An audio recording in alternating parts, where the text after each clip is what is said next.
Pensiez-vous pouvoir un jour accéder à l'histoire de Couvin en un clic? Eh bien, c'est désormais possible grâce au site Bibliotheca Couvin, un portail internet qui donne accès à une multitude d'informations sur le passé de la commune. C'est un projet qui retrace tout le patrimoine de l'entité, et patrimoine au sens large.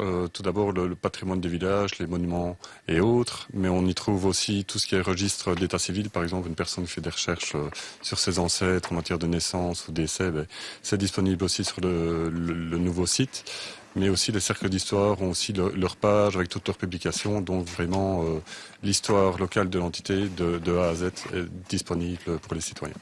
Plusieurs centaines d'informations sont déjà disponibles sur la bibliothèque online. Un tas de données avaient déjà été compilées à l'époque pour un site similaire. Fermé depuis quelques années, il renaît donc de ses cendres grâce à quelques citoyens qui étaient soucieux de recenser tout le petit patrimoine de la commune. Parmi eux, Gabriel Baudet, enseignant retraité, il est un des bénévoles qui répertorie le patrimoine du village de pêche pour le site.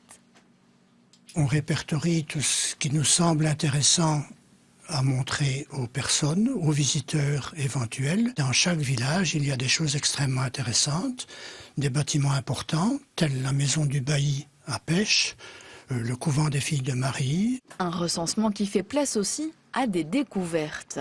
Sur le chemin de Pêche à Gonrieux, j'avais le souvenir d'une croix d'oxy. Et puis un beau jour, cette croix d'oxy a été cassée par un automobiliste. Et puis elle s'est enfoncée dans le terrain, dans le sol, et puis elle a disparu pendant plus de 20 ans. Je savais l'endroit où elle devait être. On a retrouvé la croix d'oxy et nous l'avons mise en place dernièrement. Un beau travail de collaboration entre le citoyen, la commune, mais également la province, puisque c'est en partenariat avec elle qu'est né le site. Couvin n'est pas la seule commune à avoir sa bibliothèque numérique. Sombreville et Andenne se sont également lancés dans l'aventure. Un ouvrage de petites fourmis.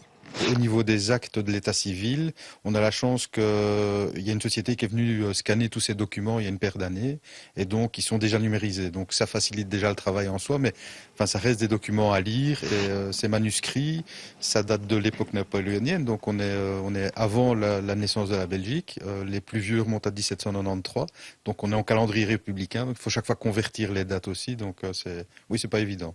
C'est pourquoi toute aide est la bienvenue, que ce soit pour répertorier le patrimoine ou faire part de quelques souvenirs d'époque.